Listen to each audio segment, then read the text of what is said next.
Saludos a todos los que a esta hora prefieren en sus pantallas la señal de Telesur. Estamos desde La Habana, Cuba, en una nueva mesa redonda internacional.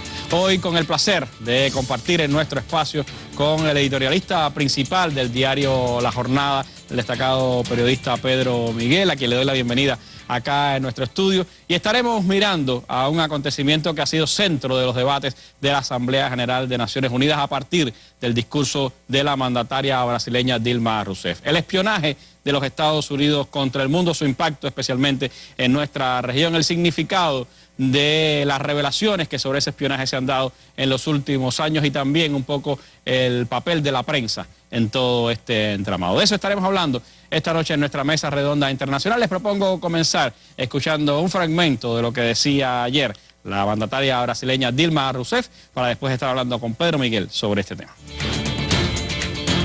La soberanía de un país nunca puede basarse en una acción que sea en detrimento de otra nación soberana. El derecho a la seguridad de los ciudadanos de un país nunca se podrá garantizar mediante la violación de los derechos humanos y civiles fundamentales de los ciudadanos de otros países. Lo que es aún peor, cuando las empresas del sector privado defienden este tipo de actividades de espionaje, resulta inaceptable.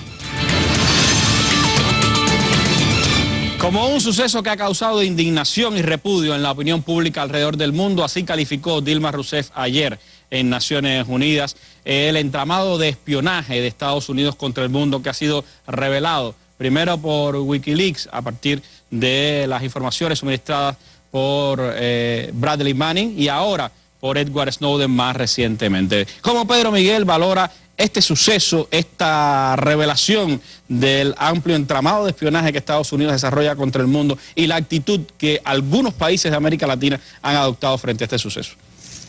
Randy, ¿qué tal? Bueno, estamos ante circunstancias excepcionales en todos los ámbitos que tú señalas.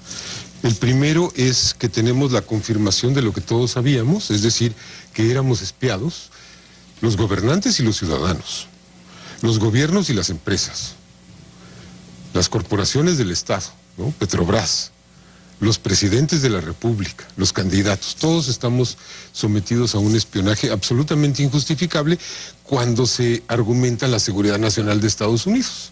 Porque evidentemente ni Dilma Rousseff ni Enrique Peña Nieto están planeando atentados a las Torres Gemelas. Ni usted ni yo tenemos nada que plantearle a la seguridad nacional de Estados Unidos. Con la seguridad nacional de Estados Unidos, ¿no? Entonces, la primera circunstancia de excepción es tener la confirmación de que Estados Unidos es el gran mirón internacional, el gran espía del mundo, ¿no? El gran hermano.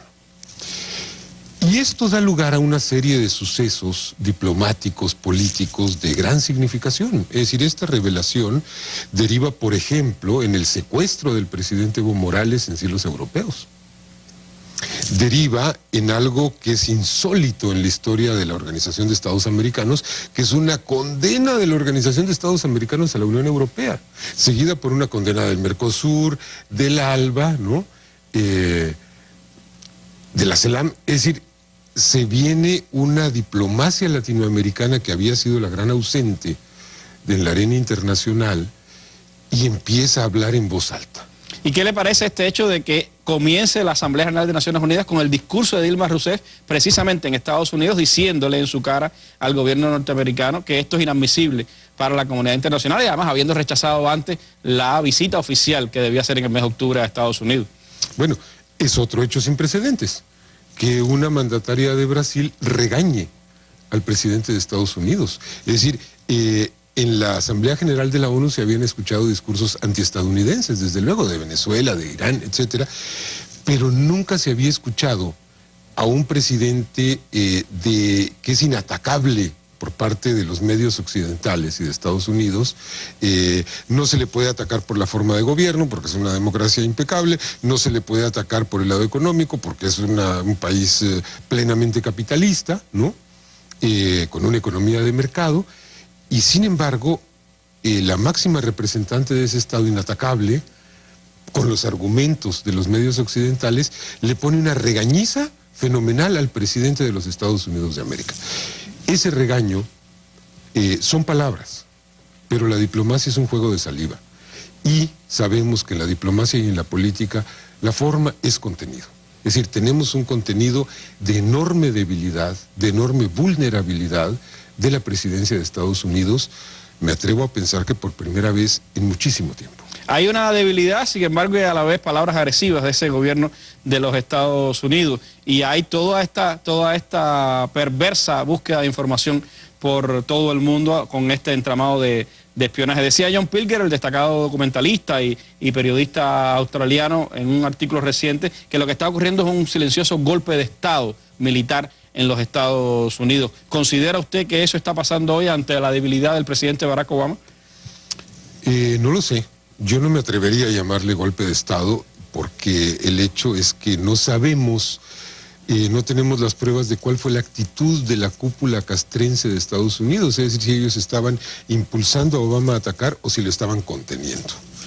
Lo que sí podemos saber es que el poder del presidente de Estados Unidos está hoy más mermado que nunca, porque Obama no fue capaz de construir un consenso cívico-militar a favor del ataque. No fue capaz de convencer a su propia opinión pública de las mentiras que tenían ya fabricadas para justificar ese ataque, como sí fue capaz Bush hace una década de inventar que Irak tenía armas de destrucción masiva y convencer a todo el país y a los militares. Hoy Obama no puede hacer eso, está muy debilitado. En este entramado de espionaje usted ha hablado de que se espió a las corporaciones, se espió a los ciudadanos, se espió a los mandatarios y a los políticos, pero en ese espionaje han salido también mal paradas las grandes compañías de la Internet. Las redes sociales se han estremecido ante estas revelaciones. ¿Cree usted que esto impactará en el futuro de esas redes sociales que hoy se convierten prácticamente en el gran dialogador entre los públicos de la Internet, dígase Facebook, dígase Twitter, cualquiera de estas expresiones de las redes sociales? Ya impactó. Yo creo que ya hay una conciencia de los internautas de que deben actuar con cautela, de que deben defender sus derechos como internautas, de que están siendo sometidos a una vigilancia intensa que no tiene ningún fundamento legal, que es una irrupción en la privacidad absolutamente irregular. Y creo que hay una conciencia creciente de que esa vigilancia se puede eludir, se puede contrarrestar y se puede construir una seguridad de los usuarios ciudadanos mediante herramientas como la encriptación de los contenidos, mediante canales seguros de comunicación, mediante navegaciones anónimas.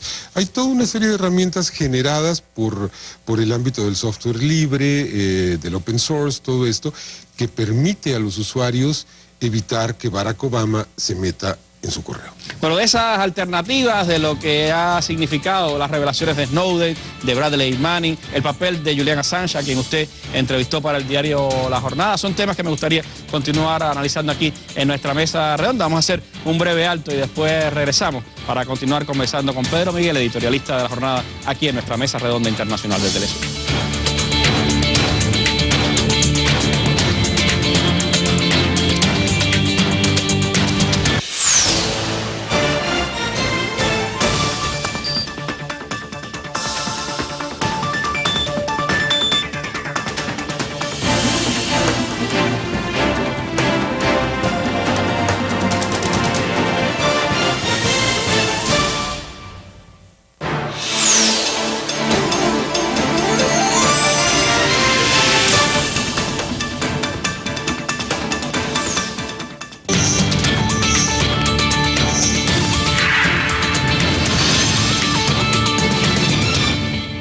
Este entramado de espionaje de los Estados Unidos, conocido ahora, confirmado ahora con las revelaciones de Assange, de Snowden y de Bradley Manning, en todo un conjunto. Si vemos a Assange representando a Wikileaks, por supuesto que hay muchas interrogantes sobre por qué el paso de estas personas. Pedro Miguel tuvo la experiencia de conversar cara a cara con Julian Assange y puede tener también una perspectiva sobre lo que esto significa. ¿Cree usted, qué lectura le da a usted a estas revelaciones, a los pasos que dieron tanto Julian Assange como Bradley Manning y Edward Snowden? En su opinión, ¿es la rebelión personal de alguien que busca enfrentar por sí mismo al sistema, o es una muestra de la desintegración, de la descomposición que está teniendo el sistema?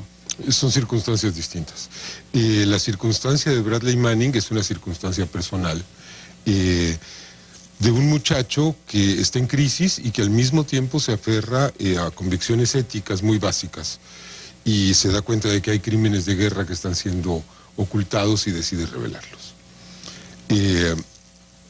Quizá para salir de su crisis personal, quizá para resolver de alguna manera la situación de una persona que tiene disforia de género y que está metida en una estructura tan terrible, tan implacable como es una estructura militar. Julian Assange es otro caso. Es decir, Julian es un activista, es un ciberactivista, es un luchador social de nuevo signo, de nueva generación, diríamos, ¿no? Un luchador social 2.0, ¿no? O 3.0. O 3.0 ya. Y creo que para ver esta figura tenemos que ver su formación política, tenemos que ver su visión del mundo, porque Assange es un hombre que ha estudiado la sociedad, que ha estudiado a los clásicos de la sociología, de las ciencias sociales, y que tiene una propuesta específica de transformación de la realidad social. El caso de Edward Snowden es el caso de un hombre que entra en conflicto con su ética, ¿no? Aislado. Assange construye primero una organización, que es Wikileaks. Snowden entra en conflicto él solo. Manning entra en conflicto él solo y se vincula de alguna manera con Wikileaks para pasarle la información.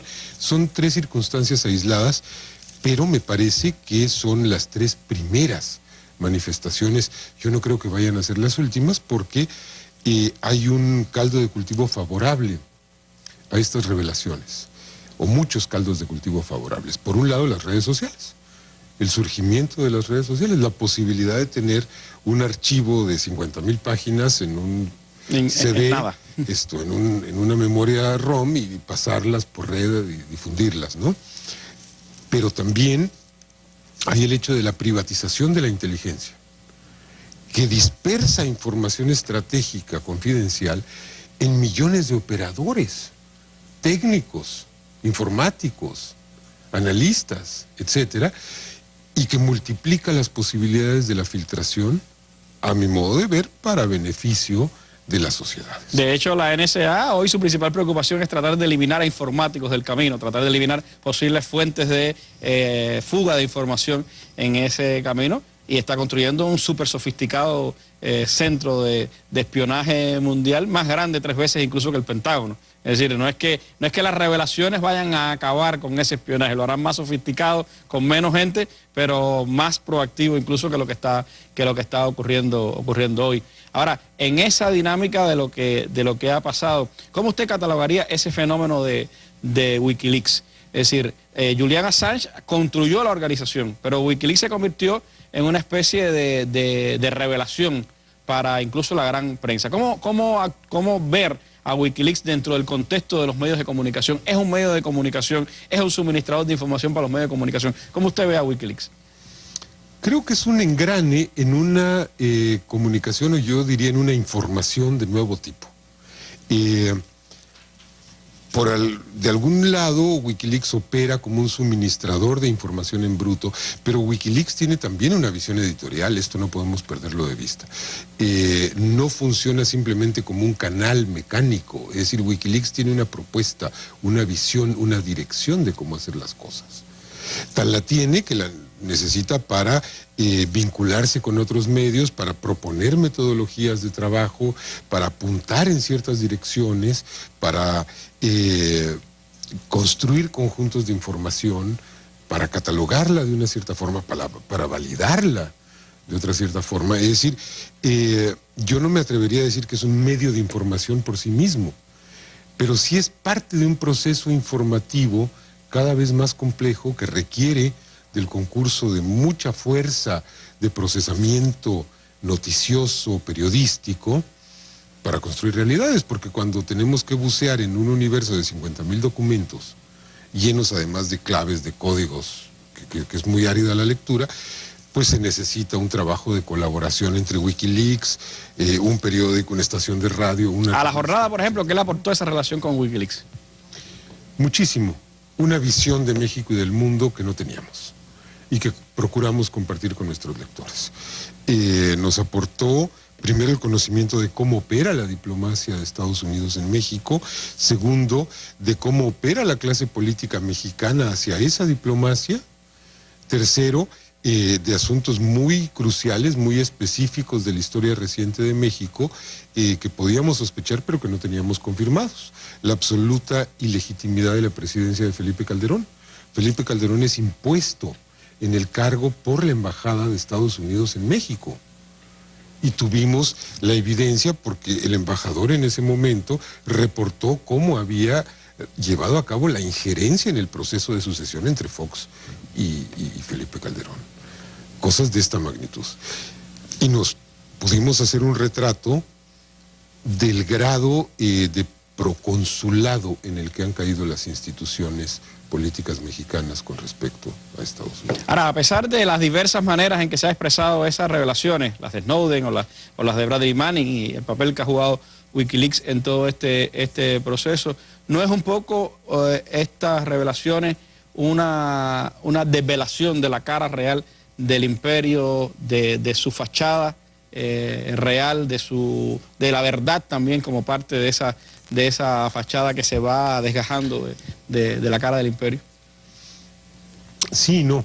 Sí es una revelación de los procedimientos usados por la diplomacia de Estados Unidos, pero no es necesariamente lo que nos habíamos imaginado que era. Es decir, encontramos que la injerencia transita por canales que no necesariamente teníamos previstos o sospechados, ¿no? A veces es una injerencia mucho más brutal de lo que pensábamos, a veces es mucho más sutil de lo que pensábamos. Entonces, hemos tenido que reajustar nuestras visiones de la realidad en función de lo que hemos encontrado. Hemos encontrado de pronto que Estados Unidos desempeña papeles en principio positivos, ¿no? Es decir, nosotros estábamos seguros de que Estados Unidos, doy un ejemplo, estaba empujando la militarización de la guerra contra las drogas, así llamada, que emprende Felipe Calderón, que es una guerra civil atroz, sin ningún sentido, sin ningún futuro, y encontramos en los cables que en realidad Estados Unidos presiona para que saquen a las fuerzas militares de una de las localidades más conflictivas, que es la ciudad fronteriza de Ciudad Juárez. Esto no lo sabíamos. Asumíamos simplemente que la tendencia a la militarización era impulsada por Estados Unidos y que entonces Estados Unidos impulsaba la militarización de esa ciudad. Y no era el caso. Estados Unidos estaba dando instrucciones, voy a ser crudo. Era frontera, muy cerca de su territorio. De sacar a las fuerzas militares de allí. Hay muchas cosas interesantes que todas estas revelaciones han venido pues sacando a la luz. Y yo creo que lo más notorio también es que en el centro de todas estas cuestiones ha estado Latinoamérica como un punto principal. No por gusto, incluso entre los 4 países más espiados, dicen los documentos revelados, está precisamente un país latinoamericano, Cuba. Está entre las 4 principales naciones espiadas por los Estados Unidos. Pero hay más de lo que hablar y hay que retomar también ese discurso de Dilma Rousseff donde hablaba de que hay que buscar alternativas, que la gobernanza de Internet tiene que ser una gobernanza mundial y no solo de Estados Unidos. Pero de eso les propongo hablar más adelante en nuestra mesa redonda internacional. Vámonos a un breve corte y después regresamos con ustedes.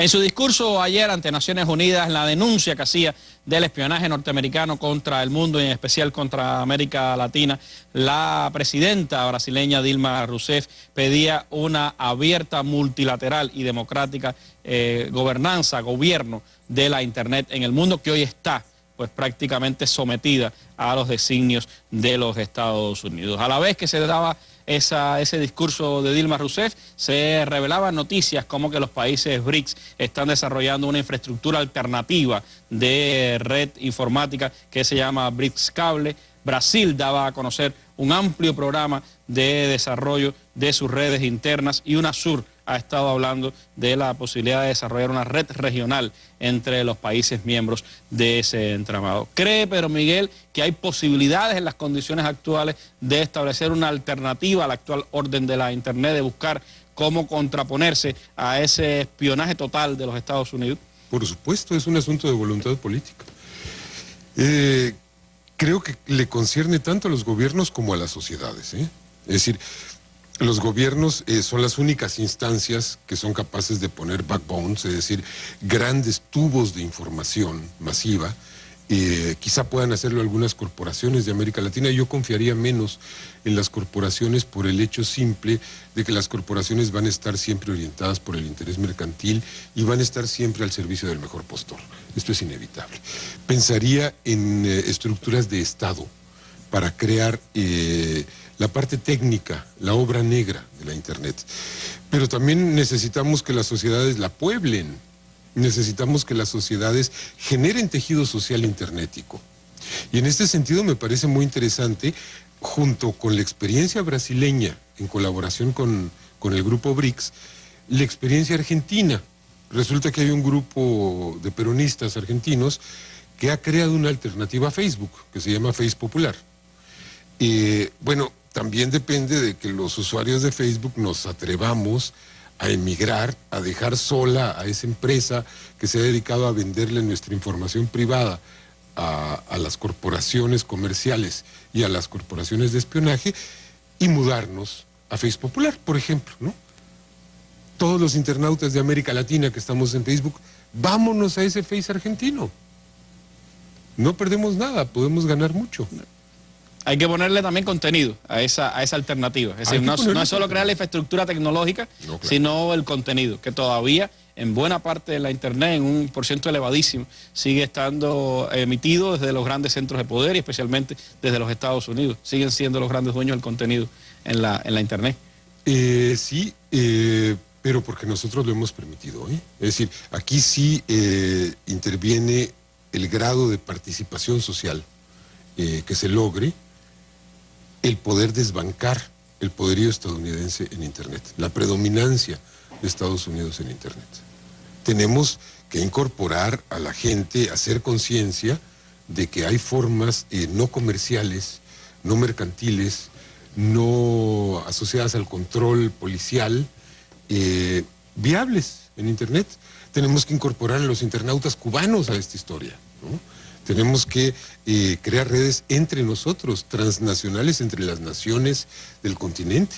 Buscar esa alternativa necesaria y que el poder sienta que somos otra fuerza, que estamos presentes no solo desde el punto de vista político y diplomático, sino también en la red de redes como expresión de esa sociedad. Ahora hay un asunto, Pedro, que tiene mucho que ver con nosotros y que es el periodismo. Y el periodismo también ha sido víctima de todas estas redes de espionaje y de todas estas operaciones sucias de los Estados Unidos. Conocíamos recientemente del espionaje que tenía el gobierno norteamericano contra la agencia norteamericana AP y conocíamos también de cuánta influencia, cuánta presión se ha ejercido sobre medios de prensa norteamericanos para que revelen las fuentes de sus informaciones en casos que revelan acciones como estas que Wikileaks dio a conocer o otras que se han revelado en los últimos tiempos. ¿Cuánto puede afectar al periodismo todo este accionar del gobierno norteamericano? ¿Qué significa para la práctica del periodismo estas acciones del gobierno de Estados Unidos que son replicadas en los países por otros gobiernos y por otras esferas de influencia?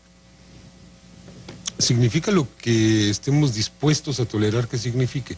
Es decir, puede significar la clausura total de la libertad de expresión, que digo de paso que es muy paradójico que los medios occidentales y estadounidenses en particular sigan molestando con la idea de que Rafael Correa es la bestia negra contra la libertad de expresión y el gobierno estadounidense tenga tras las rejas a Bradley Manning, refugiado en una embajada a Julian Assange y asilado en Rusia a Edward Snowden, ¿no? Esto es una gran paradoja, pero yo creo que tenemos todos los instrumentos para hacer periodismo en condiciones de seguridad, en condiciones de certeza, pero requiere esto que los periodistas entremos al desafío, aceptemos el desafío de lidiar con la tecnología. Pero desde luego la tecnología está para establecer comunicaciones seguras, para cuidar nuestra privacidad, para blindar nuestras comunicaciones y para hacer invulnerable nuestro trabajo desde el punto de vista informático al menos a los afanes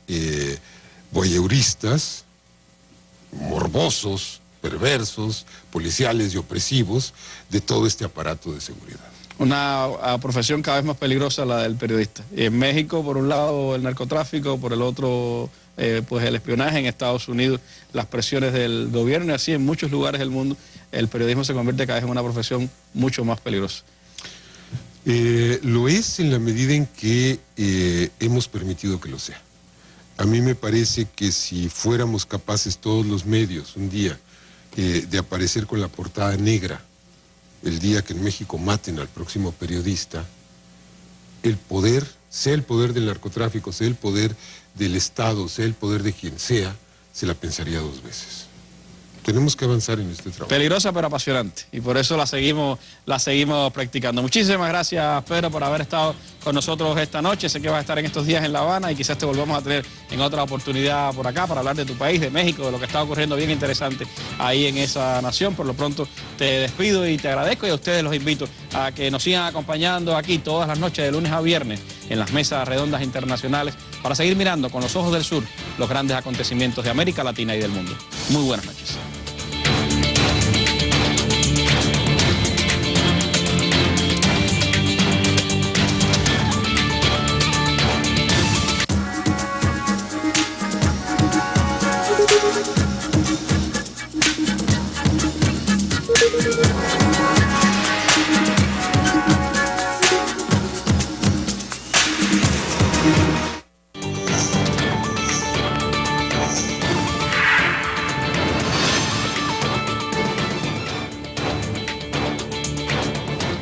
Hola, muy buenas noches. Un saludo a todos los que a esta hora están en sintonía con Telesur y en particular con su mesa redonda internacional desde La Habana, Cuba. Hoy queremos hablar de Alemania tras las elecciones, aunque podría bien titularse Europa tras las elecciones alemanas.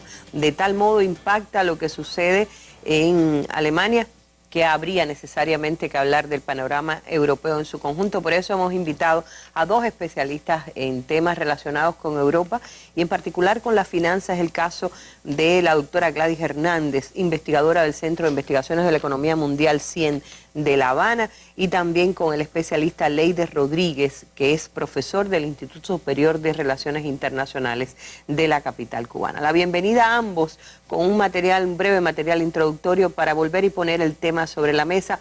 ¿Qué tan importantes fueron estas elecciones del domingo en Alemania y por qué se habla de ellas mucho más allá de las fronteras alemanas? La contundente victoria electoral de Angela Merkel le permite ahora imponer las condiciones para conformar una coalición con sus principales rivales políticos.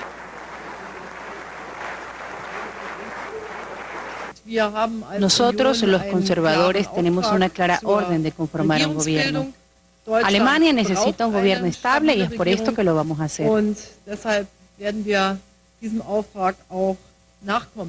En Alemania se pronosticaba un claro y fácil triunfo de Merkel. De llegar a completar su tercer mandato, la canciller se convertiría en la gobernante europea que más ha permanecido en el poder después de la derechista y neoliberal británica Margaret Thatcher. Yo esperaba que fuese así. Sí, esperaba que el Partido Demócrata Cristiano dominara la elección y el socialdemócrata fallara. Estaba claro para mí por el contenido de sus programas. Espero tengamos una gran coalición, incluso con la oposición socialdemócrata. Voté a favor de los socialdemócratas y por eso me gustaría verlos representados. Sin embargo, algunos países de la región afectados por la crisis económica no ven con entusiasmo que Merkel lidere nuevamente a Alemania, la nación que tiene una gran influencia dentro de la Unión Europea. Esto significa que continuarán las mismas y duras políticas a los países del sur de Europa. Los alemanes aplauden la política de Merkel, por lo cual forma un nuevo gobierno.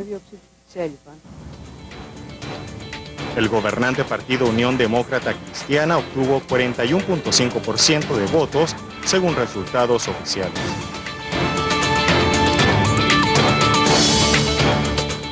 Bueno, creo que es una de las pocas veces que la he visto sonriendo. No es precisamente carismática la canciller alemana.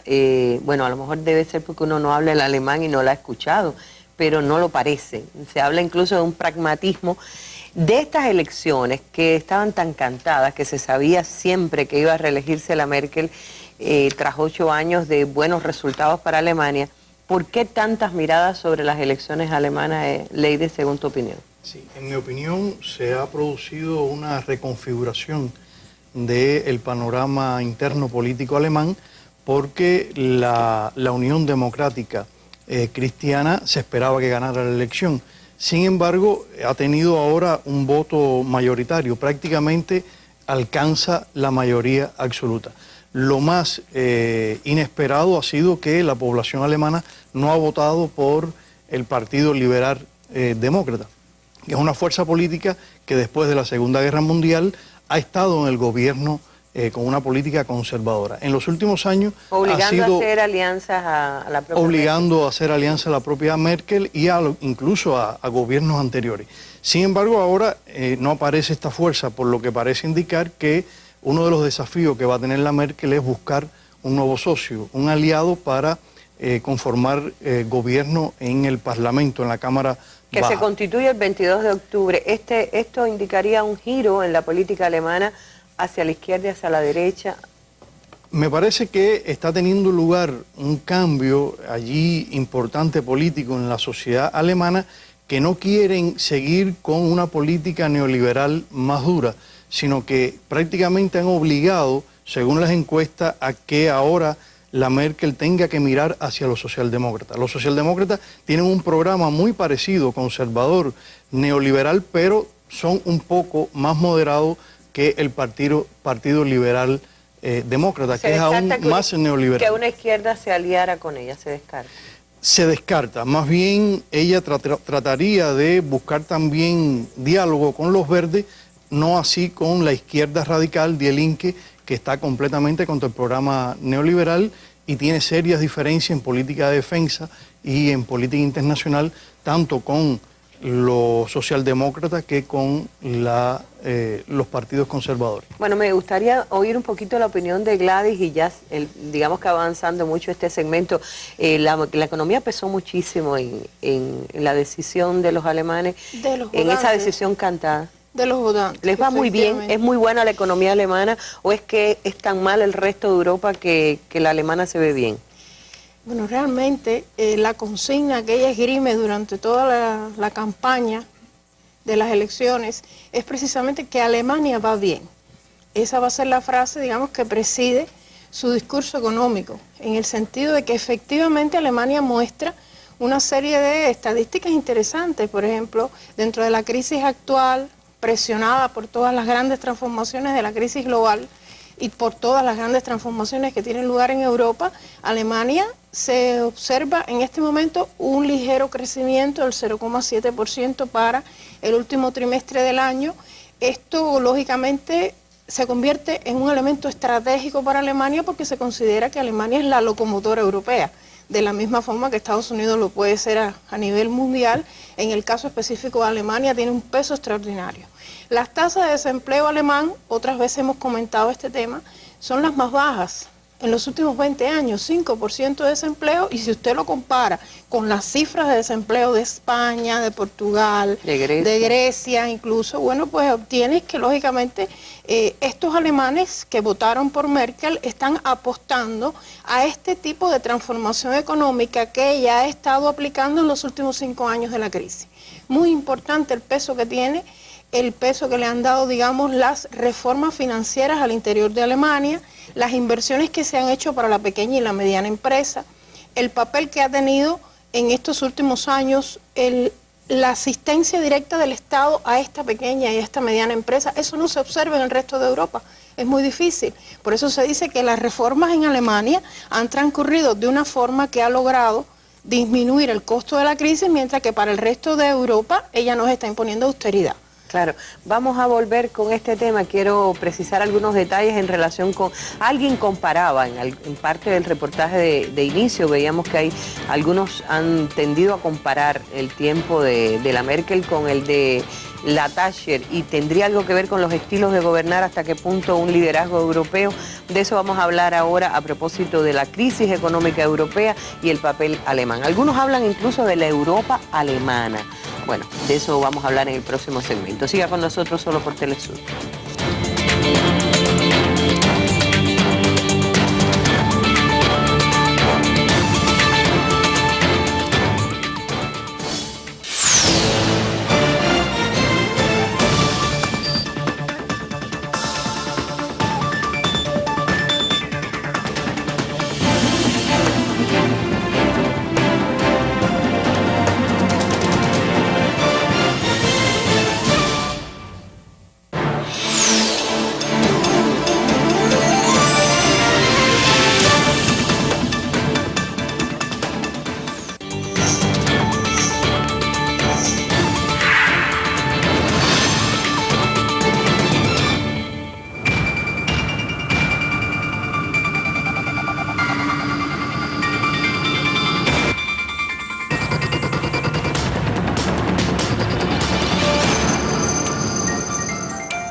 Y antes de ir con Leide para esto de la Europa alemana, que señala el periódico El País en uno de sus editoriales a propósito de la victoria de la Merkel, quiero insistir con Gladys. ¿Hasta qué punto estamos ante la presencia de dos liderazgos femeninos que puedan tener algún punto de comparación?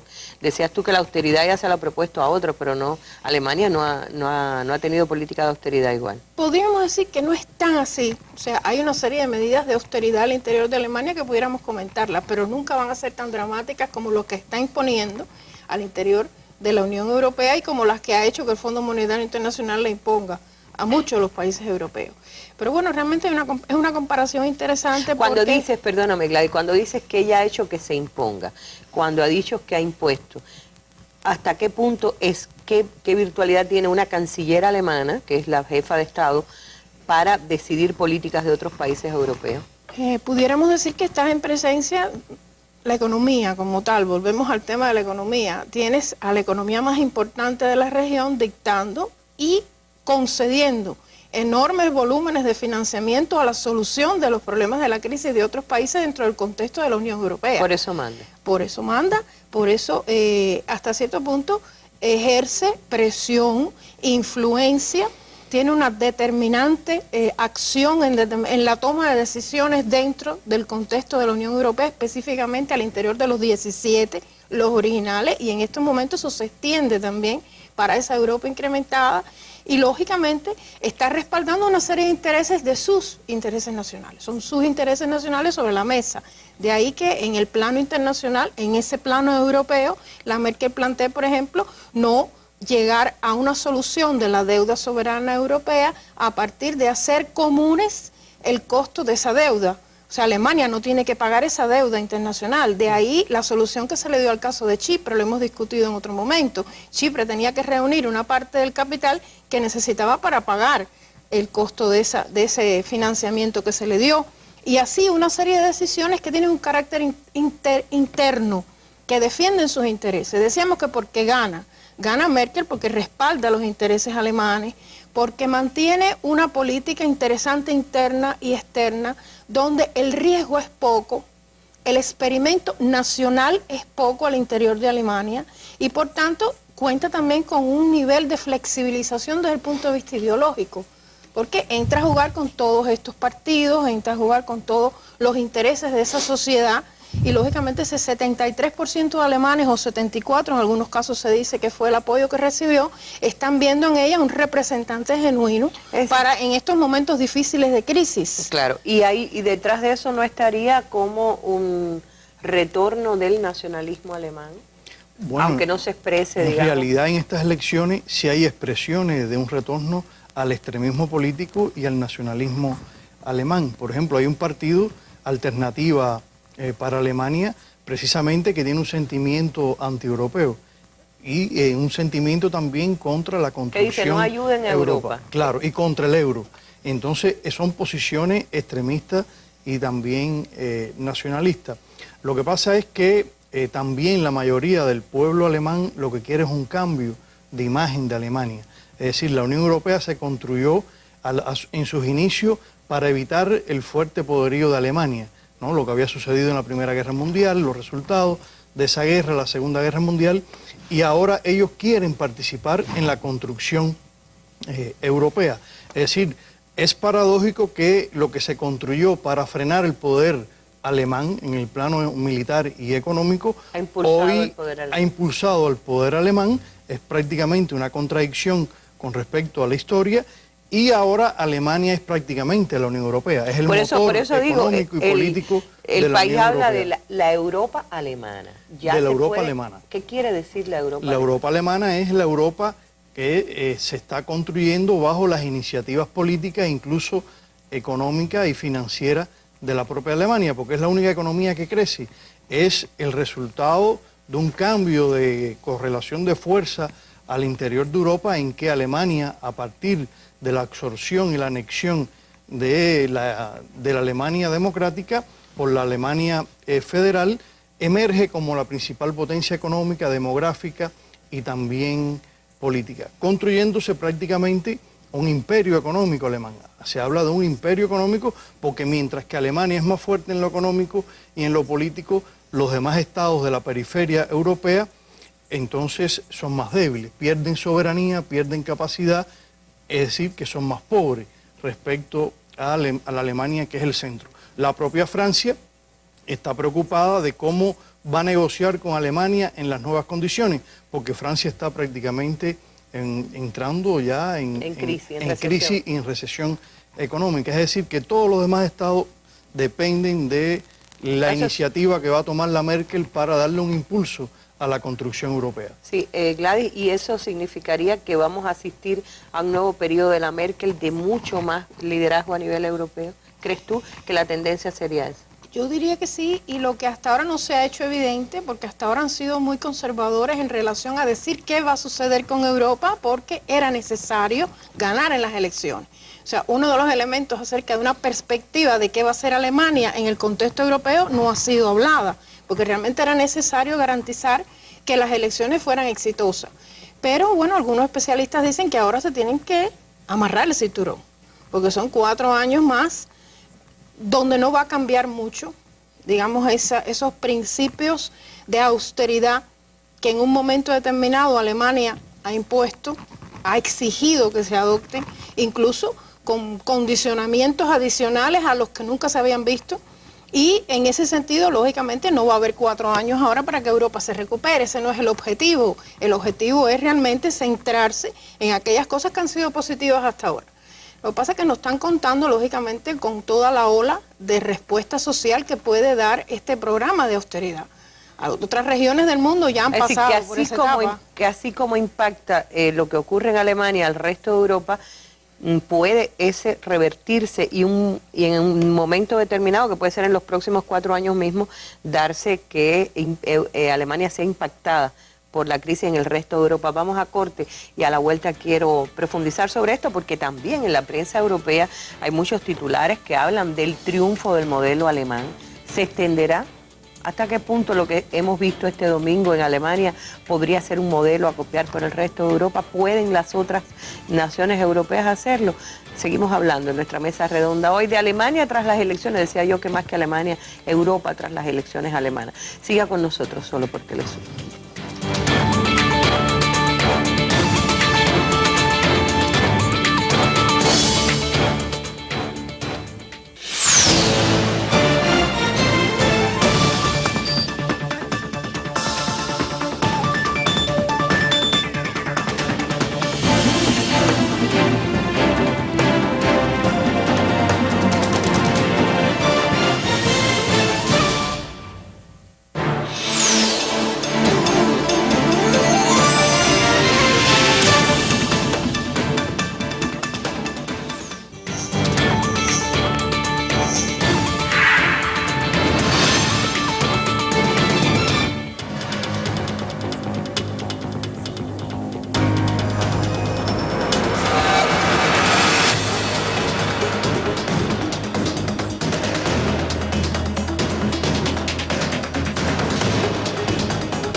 El triunfo del modelo alemán, dice un editorial del periódico, bueno, un editorial no, un análisis del periódico El País del pasado día 19, dice que va a haber pocos cambios y que sobre todo es un triunfo de lo que está aplicando Alemania.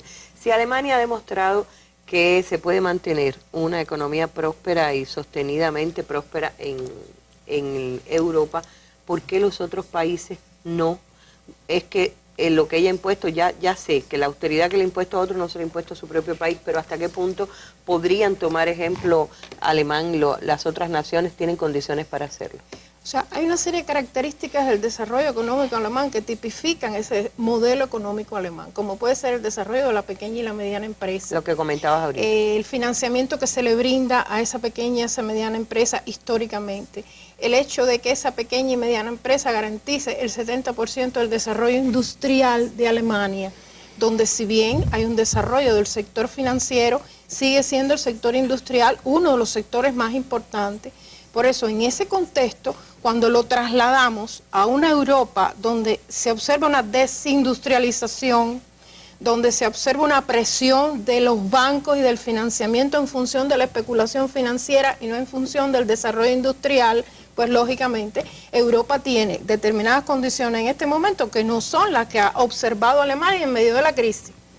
Austeridad, Alemania le ha dado austeridad a sus habitantes. Por ejemplo, ha incrementado, desde el punto de vista social, incrementó la edad de retiro de 65 a 67 años. Adoptó una serie de medidas, digamos, que reducían la jornada laboral y por tanto reduce el nivel de salario.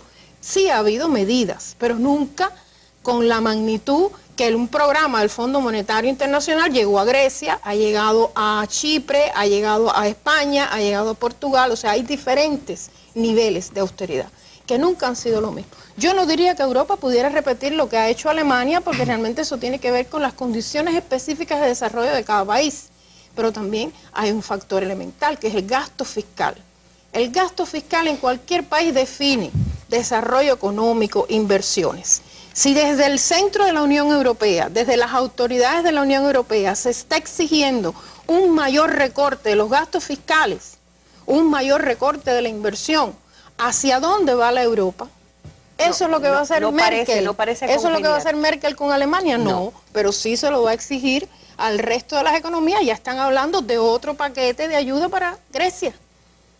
Claro. Las autoridades de Grecia han dicho que no, pero sí se sabe que Grecia va a necesitar 9.000 millones de euros, alrededor de 12.000 millones de dólares para el año 2015, para poder continuar con todas las transformaciones esas que le han sido condicionadas. Ahora, ese mismo peso específico de las decisiones que se han tomado con relación a Alemania, que le han devuelto, a mí también me da, no sé, Leide, pero uno no lee con la misma frecuencia, y quizás Gladys también nos ayude con esto, no lee con la misma frecuencia noticias sobre la corrupción, como ha minado, por ejemplo, a otros países, caso España, por ejemplo, que cualquier cosa explica cómo está la economía española a partir de la corrupción de sus principales políticos y desde el gobierno.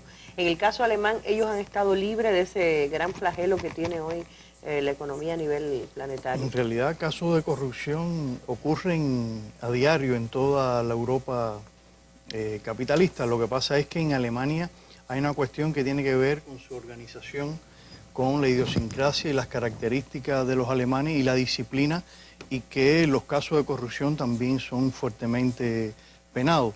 Fíjese que la propia Merkel, una de sus características personales es la austeridad. Algunos hasta medios, en el vestir, ¿sí? Sí, algunos medios de prensa hablan que su liderazgo está permeado de esa psicología alemana que se caracteriza por la laboriosidad, el cumplimiento de las leyes, la sistematicidad, la austeridad personal. Es decir, que ese es un gobierno que también representa estabilidad política y cumplimiento de las propias leyes que ellos y de las propias promulgan. Expectativas de los ciudadanos. Pero yo me pregunto entonces, ¿estamos asistiendo a un renacimiento alemán? ¿Qué implicaciones podría tener eso, políticas, en no solo la Europa, sino el mundo de los próximos años? Estamos hablando de un poder fuerte. El poder económico de Alemania es fuerte, estamos hablando de una potencia regional y de una potencia con pretensiones también de tener un papel más activo en la política internacional. Es decir, que ellos tienen una posición proatlantista, en algunos temas se subordinan a Estados Unidos, pero quieren que su imagen a nivel internacional sea de una potencia civil, de una potencia energética, de una potencia líder en el marco europeo, y también el pueblo alemán no quiere la guerra. Es decir, ellos desean que las tropas que están en Afganistán sean retiradas, que Alemania sea conocida por su cultura y que se ofrezca una imagen diferente del pueblo alemán. Por eso no creo que ellos hayan querido expresar con este voto ir hacia un conservadurismo duro, sino más bien hacia posiciones más moderadas que preserven incluso algunas cuestiones que son logros sociales ¿El estado de bienestar? Del estado de bienestar general. Sí, entonces Gladys, tu opinión sobre esto. Es que es muy contradictorio porque resulta elemental el hecho de que los pocos riesgos para Alemania tienen un nivel, tienen un límite. Hasta ahora Alemania ha corrido pocos riesgos en la misma medida que ha tenido un desenvolvimiento desde el punto de vista nacional que le ha permitido a la Merkel ganar y tener esa cantidad de votos a su favor. Pero es que eso se identifica directamente con el hecho de que la crisis en Alemania no ha sido tan severa como lo es en el resto de Europa. Pero hay determinadas cuestiones internas en Alemania que hay que resolver. Lady comentaba el tema energético. Una transición energética en Alemania de la energía nuclear hacia energías renovables. Y en ese sentido se prevé, ya se ve, un incremento de los costos de la electricidad.